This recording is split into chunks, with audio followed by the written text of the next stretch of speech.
Assalamualaikum warahmatullahi wabarakatuh. Masya Allah, labaik Allahumma labaik, labaik la syarika laka labaik Rehana. Ini adalah bertepatan dengan puncak dari ibadah haji, yaitu wukuf di Padang Arafah. Kita harus banyak istighfar, apalagi kamu yang suka marah-marah. Aduh, nggak gitu dong. Tapi adem banget loh dengan kamu bilang labaik Allahumma labaik. Ya hati itu jadi adem aja, tenang Iya aja. dong, kita semua harus banyak berdoa, apalagi ada 3 jam, yaitu merupakan kunci di hari ini.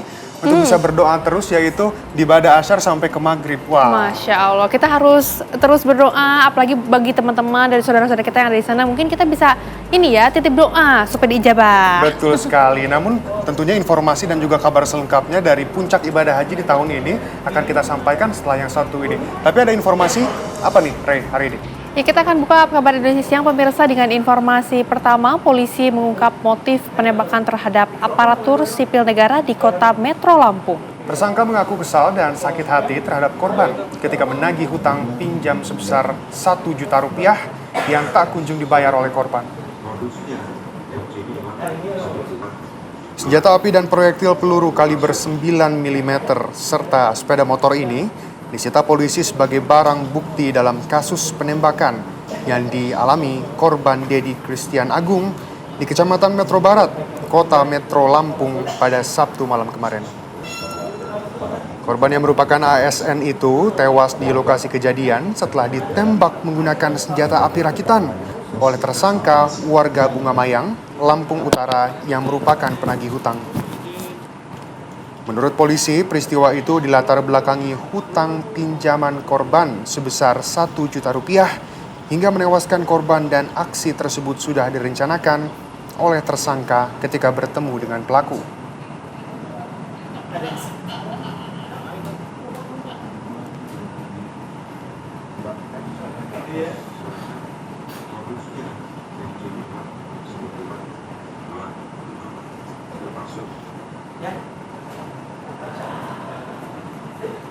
Pemirsa, ledakan pabrik kimia di kota Cilegon, Banten kembali memicu kepanikan warga. Asap pekat dan bau yang menyengat pemirsa ini akibat dari lokasi pabrik keluhkan warga karena insiden serupa disebut sudah 2 kali terjadi. Kepulan asap dan gas berbau menyengat keluar dari pabrik kimia PT MCCI. Insiden ini membuat karyawan berlari keluar pabrik, sementara jalan raya di sekitar lokasi sempat dipenuhi asap tebal. Warga mengaku sesak dan terganggu akibat bau menyengat yang tercium pasca kejadian. Mereka khawatir karena serupa disebut sudah berulang kali terjadi. Atas kejadian tersebut, manajemen perusahaan meminta maaf dan menyebut asap pekat yang muncul merupakan uap air. Meski demikian, investigasi masih dilakukan untuk mengetahui penyebab pasti kejadian.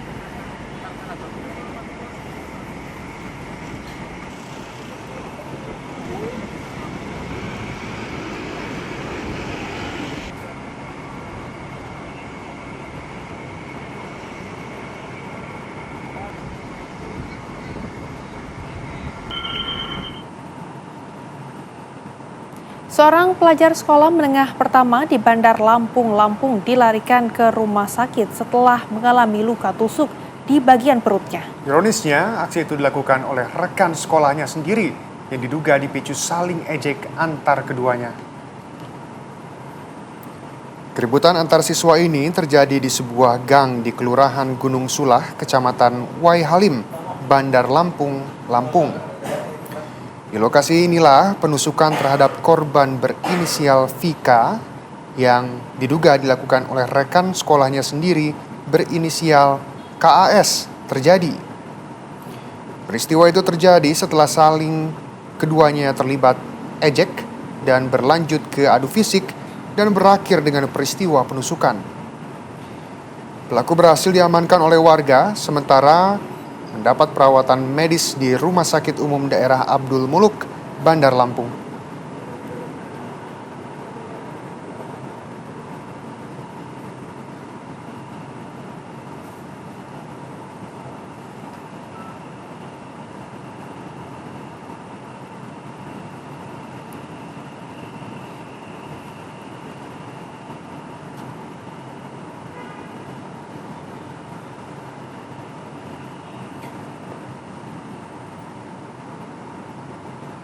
Pemirsa, seorang siswi di Kampung Sindang Sari, Desa Ciramagirang, Kecamatan Cikalong Kulon, Cianjur, Jawa Barat, ditemukan tewas mengenaskan di dalam rumah ayah tirinya.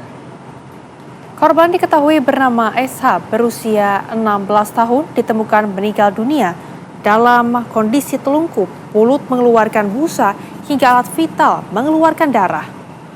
Menurut keterangan warga, keseharian korban selama ini tinggal bersama ayah tirinya, sedangkan ibu kandung korban telah berada di Saudi Arabia bekerja menjadi pekerja migran.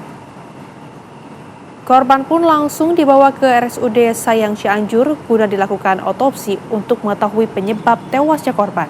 Sementara aparat kepolisian tengah melakukan pengejaran terhadap ayah tiri korban yang diketahui telah keluar dari wilayah Cianjur untuk diminta keterangan.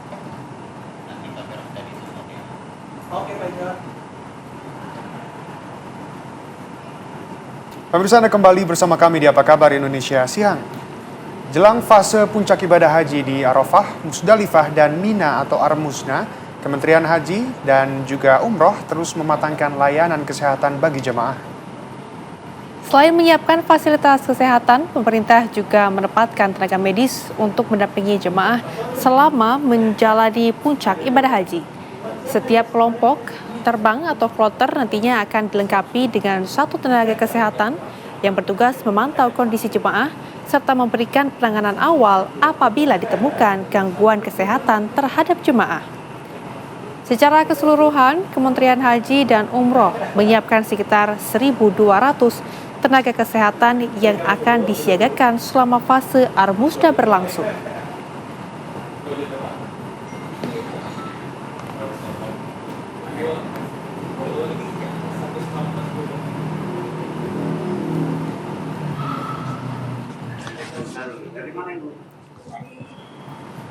Sekitar 400 jemaah haji asal Indonesia akan diikutkan dalam program Safari Wukuf.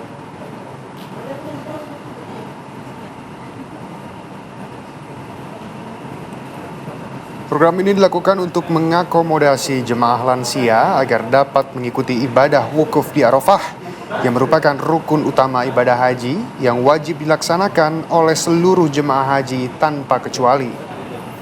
Jemaah yang melaksanakan safari wukuf dijemput oleh petugas haji dari hotel masing-masing untuk dikumpulkan di hotel transit, yakni Hotel Durot Al-Masyair 2. Di hotel transit, para jemaah beristirahat selama 2 malam sebelum akhirnya diberangkatkan ke Arafah. Para jemaah diberikan layanan psikologis, sosial, dan juga kesehatan, serta bimbingan ibadah.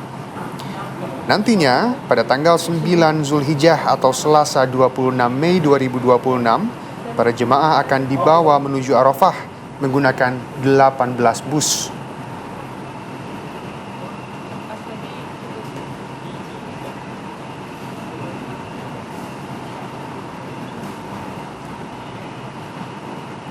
Pemirsa, jemaah haji Indonesia sudah berada di Arafah. Para jemaah antusias melaksanakan tentunya ibadah wukuf yang berlangsung hari ini 9 Zulhijjah atau 26 Mei 2026. Jemaah haji sudah mulai berdatangan dari kota Mekah ke Arafah untuk melaksanakan puncak ibadah haji. Ratusan jemaah dari berbagai kloter yang diberangkatkan pada trip pertama langsung diarahkan untuk menempati markas-markas yang sudah disiapkan oleh pemerintah. Sejumlah jemaah juga tak kuasa menahan haru saat pertama kali menginjakan kaki di padang Arafah. Jemaah haji mengaku fasilitas tenda yang ditempati nyaman untuk beribadah. Seluruh fasilitas yang telah disiapkan diharapkan dapat menunjang jemaah haji Indonesia agar bisa beribadah dengan nyaman dan khusyuk selama wukuf di Arafah.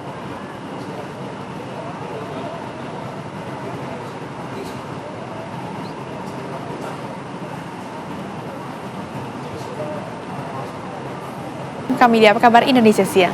Pemirsa, sapi jumbo berbobot 1,1 ton hewan kurban milik Presiden Republik Indonesia Prabowo Subianto disalurkan khusus untuk masyarakat pulau perbatasan terluar Kota Batam, Kepulauan Riau.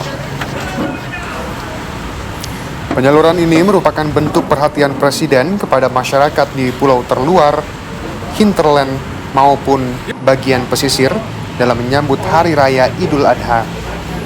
Menurut keterangan Ketua DPD Gerindra Kepri, Iman Sutiawan, mengatakan, atas bantuan ini tentunya harapan menjadi amal baik bagi Presiden Prabowo Subianto dan masyarakat yang ada di Kota Batam berterima kasih kepada Presiden Prabowo. Selain itu, Presiden Prabowo juga menyalurkan bantuan hewan kurban lainnya sebanyak 21 sapi dan 64 kambing untuk masyarakat hinterland maupun bagian pesisir lainnya di Kota Batam.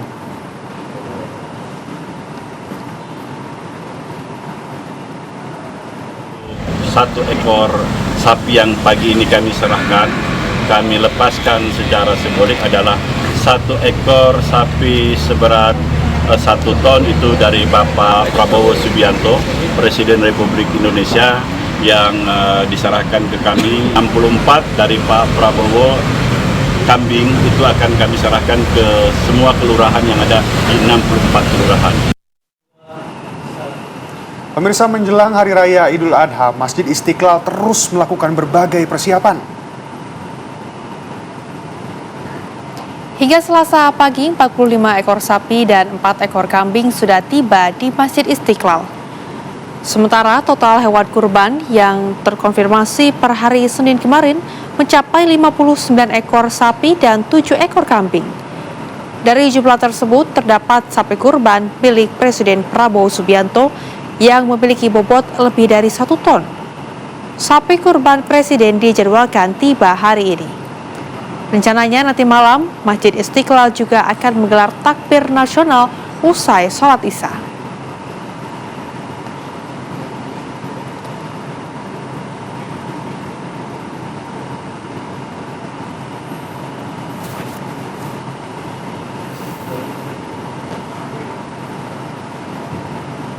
Lantas pemirsa, bagaimana persiapan jelang puncak Hari Raya Idul Adha di Masjid Istiqlal? Kami akan terhubung dengan reporter TV One, Hapsyah Syafira di sana. Hapsyah, silakan dengan laporan Anda.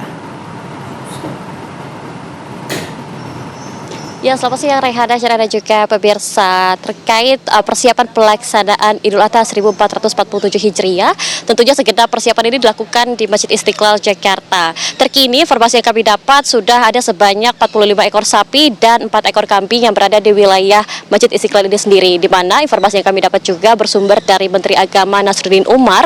Ini mengatakan bahwa untuk hewan kurban yang akan terkonfirmasi di Masjid Istiqlal sebanyak 59 ekor sapi dan 7 ekor kambing. Artinya masih terus dinantikan untuk kedatangan dari sejumlah hewan kurban yang akan dilakukan untuk esok hari. Selain daripada itu juga salah satu yang dinantikan adalah terkait hewan kurban milik Presiden Prabowo Subianto yang wacananya akan datang pada siang ini tepat pada pukul 13.00 waktu Indonesia Barat. Namun hingga kini kami masih belum melihat kedatangan dari sapi kurban tersebut. Di mana tentunya kami akan menunggu terkait jenis apa sapi kurban yang diberikan oleh Presiden Prabowo Subianto dan juga terkait bobotnya ini berapa dan juga namanya. Namun Rehan dan juga pemirsa, untuk yang ada di belakang saya yang bisa Anda lihat ini merupakan sapi kurban milik Wakil Presiden Gibran Rakabuming Raka yang tadi sudah datang ke Masjid Istiqlal sekitar pukul 9.30 waktu Indonesia Barat. Di mana sapi berjenis Brahman ini sekitar bobot dengan 1,1 ton yang memang sudah diberikan untuk Masjid Istiqlal. Selain daripada itu juga ada 3 sapi lainnya yang berbobot 800 hingga 900 kg. Selain daripada itu jika kita berbicara terkait kegiatan untuk yang dilakukan oleh Masjid Istiqlal ini sendiri, nanti malam akan ada gema takbir yang dilaksanakan setelah sholat Isya. Kemudian juga terkait persiapan mengenai sholat Id Idul Adha besok, ini pintu atau gerbang di Masjid Istiqlal akan dibuka pada pukul 3.30 waktu Indonesia Barat dan memang terbuka untuk umum sehingga warga atau masyarakat ini bisa melakukan sholat subuh, kemudian juga sholat Id dan melakukan pemotongan hewan kurban di sekitaran Masjid Istiqlal ini sendiri. Demikian Rehana dan juga Shena informasi yang bisa kami informasikan. Kami kembalikan ke studio. Baik, informasi lengkap dari Hafsa, terima kasih, selamat kembali bertugas. Anda kembali bersama kami pemirsa. Seekor kucing mengalami insiden unik setelah kepalanya tersangkut di dalam pipa knalpot mobil bekas di Klaten, Jawa Tengah. Kepala kucing bisa dikeluarkan setelah petugas pemadam kebakaran turun tangan. Peristiwa ini bermula saat kucing bermain di halaman rumah. Di lokasi tersebut terdapat knalpot mobil bekas yang sudah tidak terpakai. Tak lama kemudian, pemilik kucing mendengar suara mengeong terus-menerus dari arah halaman. Saat dicek, ternyata kepala kucing sudah masuk dan tersangkut di dalam pipa knalpot bekas tersebut. Karena panik dan khawatir, pemilik akhirnya meminta bantuan petugas damkar untuk melakukan evakuasi. Proses evakuasi berlangsung sekitar 20 menit dengan cara memotong bagian tengah knalpot agar kepala kucing bisa dikeluarkan dengan aman. Setelah berhasil dievakuasi, kucing tersebut selamat dan hanya mengalami lecet ringan di bagian telinga.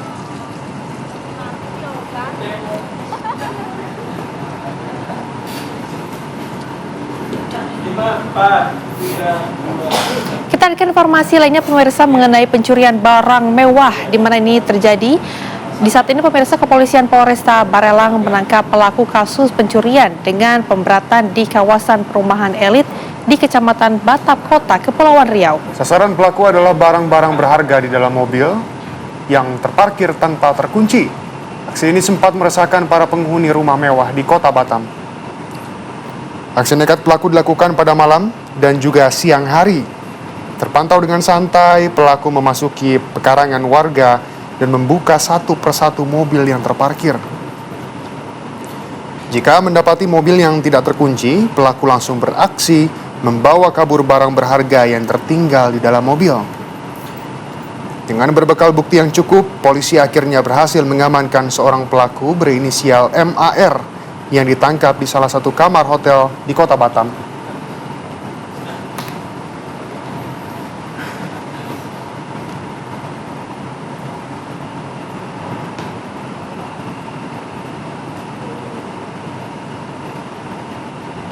Dan pemirsa, kabar tersebut sekaligus menutup jumpa kita kali ini. Saya Shena Damayana. Dan juga saya Rahana Bezia mewakili segenap kru yang bertugas. Izin pamit undur diri. Terima kasih dan sampai jumpa.